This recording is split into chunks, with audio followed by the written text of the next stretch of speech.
Are you free? I'd like to believe that you're free. Freedom is a concept that has been given to us for society, like God has been given to you. These aspirations have been created in us, and we spend our entire lifetime looking to fulfill these aspirations. I'm reminded of a story which I heard from a very wise man. There was once a king who bought a parrot who talked. He put this parrot into a golden cage studded with diamonds, and then invited all the great philosophers, seers, sages from all over the world, and asked them to teach the parrot lessons on freedom. And so the classes began. The parrot would sit down and listen to all the discourses, which he would memorize, and then repeat those discourses brilliantly. And very soon the parrot would hold audience in rapt attention. Days passed, weeks passed, months passed, years passed. And one day the parrot, whilst talking on freedom, died. The king never opened the doors of that golden cage. I feel like that parrot. Whatever I say about freedom is something which has been fed into me. I've memorized it, read it, borrowed it. Nothing that I say is my own. It has been sourced from somewhere, and I'm repeating it here. So what do I have to say today on this high-sounding word called freedom? Well, when I reflect back on my life, I'm reminded of the turbulent 1970s. I was in my dangerous 20s. Those were the days of reading Jonathan Livingston Seagull, hearing the Beatles, John Lennon, and having LSD. It was LSD which hurled me into these fascinating areas of mysticism. I tasted for myself something which the seers and the sages of India had spoken at great length. But unfortunately, that trip lasted only 16 hours, 18 hours, and I was back in this dry, dull, boring world. It was LSD that nudged me into the spiritual supermarket. I went to the doorstep of every sage that existed in India. And they said, come to us, bend down, touch our feet, become our devotee, and we'll give you gimmicks to make what you experienced on LSD permanent. So what prompted me to go there was my quest for permanence. I wanted to make what I'd experienced permanent. The quest of man's quest for permanence is the source of his tragedy. We cannot make pleasure last. We want to get rid of pain quickly. We want to make pleasure last forever. It is this that makes us go to these holy men who promise you paradise on earth, and they say, do this, do more of this, and you'll get there. And they say, if you don't get it in this lifetime, you'll get it in the next lifetime. And so I went into the fold of a guru, a sex guru, of great repute, and I did meditation from morning to night, 5 hours a day, repeated all those words that he would pass on to us through his books. But deep down, I remained mediocre, ordinary. I couldn't unshackle myself from my fears, from my petty jealousies. He spoke to me about unconditional love, but when somebody made a pass at my girlfriend, I wanted to kill that guy into pieces.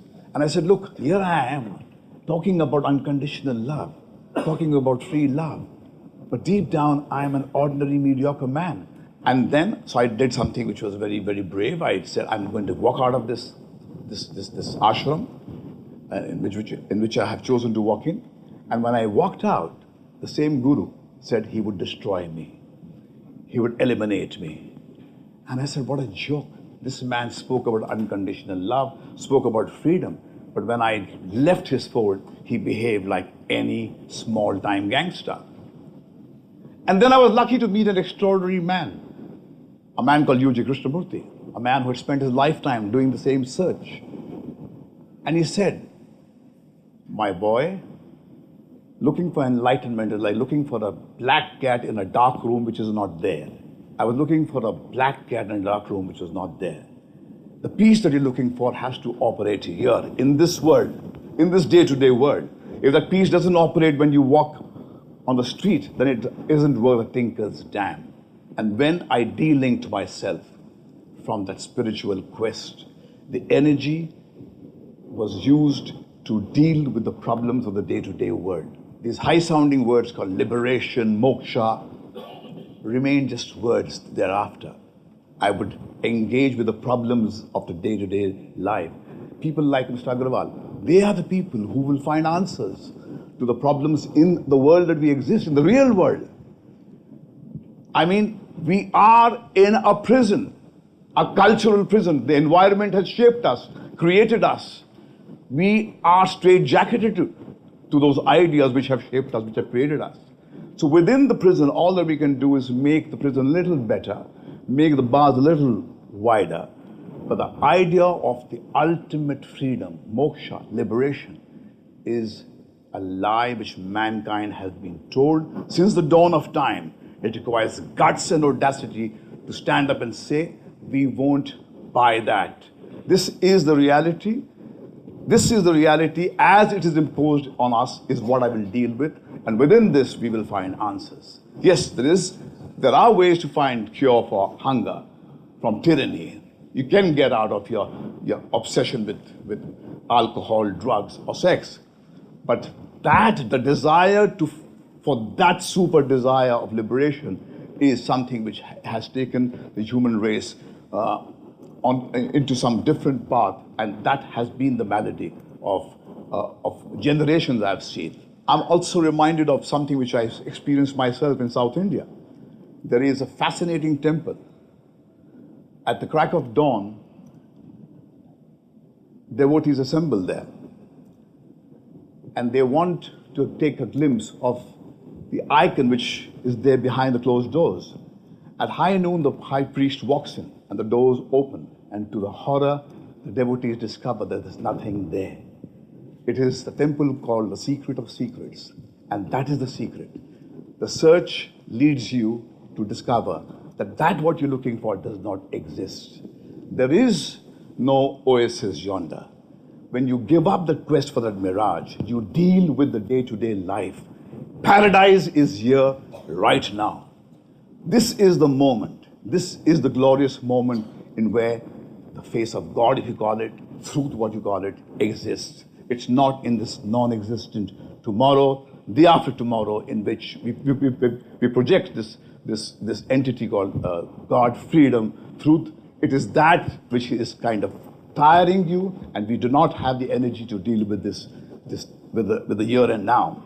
And finally, before I step down, I must say something which is important, is that it would be not unwise for me to say that gurus in this world serve a social need, but so do call girls. The idea is very, very stimulating for people to believe that they are on an exalted plane, and the person who gives you carnal pleasure is on a lower plane. But the fact is, when you cannot deal with the challenges of your day-to-day life, you numb yourself either through entertainment, of going for a movie, having a drink, or seeking self-medication through sexuality, or looking for that non-existent nirvana at the feet of the master.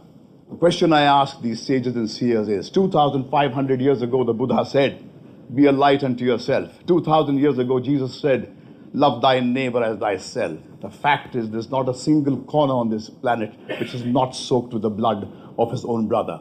And the fact is, man is still groping in the dark. So maybe these sages and seers were aberrations, maybe just merely mouthing their words, repeating them like parrots. We will only fool ourselves and fool the people around, but won't get anywhere. So I would like you to leave you with this thought of that parrot who learned fascinating phrases about freedom, died in that cage, but never was let out by the king, because that is something that king wouldn't be able to deal with. Thank you.